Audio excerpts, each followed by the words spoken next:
ஒன்றவன் தானே இரண்டவன் இன்அருள் நின்றனன் மூன்றெனுள் நான்குணர்ந்தான் ஐந்து வென்றனன் ஆறு விரிந்தனன் ஏழ்உம்பச் சென்றனன் தான் இருந்தான் உணர்ந்து எட்டே. ஒன்றாயிருப்பவன் அவனே சிவனும் சக்தியுமாக இரண்டாகவும் இருக்கிறான். சக்தியும் சிவமுமென இரண்டாகிருப்பவன் படைத்தல் காத்தல் அழித்தல் என்னும் முத்தொழில் புரியும் பிரம்மன் திருமால் உருத்திரன் என மூன்றாகவும் உள்ளான். அவன் ரிக் எஜுர் சாம அதர்வண என நான்கு மறை வடிவானவன்.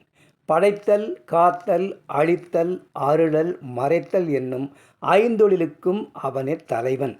சைவம் வைணவம் சாக்தம் காணாபத்தியம் சௌரம் கௌமாரம் என்னும் ஆறு சமய பிரிவுகளாகவும் இருப்பவன் அவனே.